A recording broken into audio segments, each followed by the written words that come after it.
या बातमीचे प्रायोजक आहेत वंश फिटनेस सेंटर, कादरी हॉस्पिटल, नई जिंदगी रोड, सोलापूर। अयोध्या येथे प्रभू श्री रामलल्लांची मूर्ती प्राणप्रतिष्ठापनेच्या पार्श्वभूमीवर भवानीपेठ घोंगडे वस्ती परिसरातील जेमिनी सांस्कृतिक क्रीडा व बहुउद्देशीय सामाजिक संस्थेच्या वतीनं दीपोत्सव, फटाक्यांची आतिषबाजी, बहारदार लेझिमचा खेळ सादर करीत रामलल्ला अयोध्या दिमाखात विराजमान झाल्यानिमित्त रामोत्सव मोठ्या उत्साहात साजरा करण्यात आला। दरम्यान भवानीपेठ घोंगडे वस्ती परिसरात भगव्या पताका, सडा रांगोळी, भगवे झेंडे, भगव्या टोप्या यामुळे अवघा परिसर राममय व भगवामय झाला होता। प्रारंभिक जेमिनी सांस्कृतिक व क्रीडा बहुउद्देशीय संस्थेचे आधारस्तंभ भाजपाचे ज्येष्ठ नेते तथा माजी सभागृह नेते सुरेश पाटील यांच्या उपस्थितीत सोमवारी सायंकाळी जेमिनी मातेची महाआरती करून प्रभू श्रीरामाच्या मूर्तीची विधिवत पूजा करून परिसरात दीपोत्सव साजरा करण्यात आला। जय सियाराम, जय श्रीराम, जय जय श्रीरामाच्या जयघोषात अवघा परिसर भक्तिमय झाला होता। फटाक्यांच्या आतिषबाजीमुळे भवानी पेठेत दुसरी दिवाळी साजरी झाली। त्यानिमित्त जेमिनी सांस्कृतिक व क्रीडा बहुउद्देशीय सामाजिक संस्थेच्या नवरात्र मंडळाकडून लेझिम खेळाचे एकापेक्षा एक बहारदार सादरीकरण संपन्न झाले।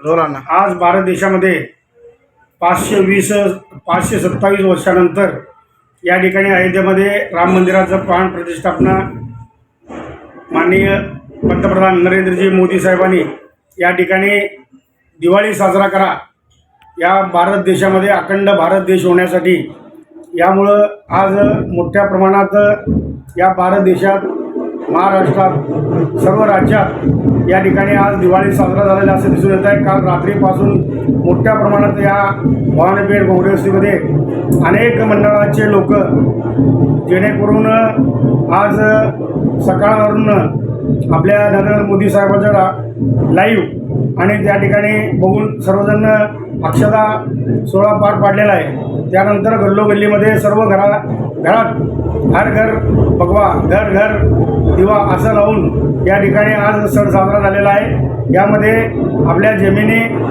सांस्कृतिक व क्रीडा बहुउद्देशीय संस्थेच्या वतीनं या ठिकाणी मोठ्या प्रमाणात आज कार्यक्रम घेण्यात आलेला आहे। सर्व मंडळाचे लोक आता बघितलं आम्ही, जवळजवळ दिलखुश आणि आपलं सिद्धारूढ, आपलं जय श्रीराम समर्थ, असं अनेक आमच्या या भागामध्ये मंडळ आहेत। या सर्व मंडळाच्या लोकांनी आज मोठ्या प्रमाणात महाप्रसाद आणि महापूजा आणि दीपोत्सव कार्यक्रम आणि अनेक मंडळांनी या ठिकाणी दीपोत्सवानंतर लेझिम खेळलेले आहेत। अनेक पारंपरिक समूह म्हणजे जे काही खेळ आहेत ते सर्व खेळी या ठिकाणी करून दिवाळीपेक्षा मोठ्या प्रमाणात सण आज साजरा झालेला आहे। रामाचा आज प्रतिष्ठापना झाल्यामुळं आज जल्लोषाचा कार्यक्रम सर्व ठिकाणी होत आहे। ताज्या बातम्या पाहण्यासाठी प्राईम महाराष्ट्र न्यूज चॅनलला सबस्क्राईब करा।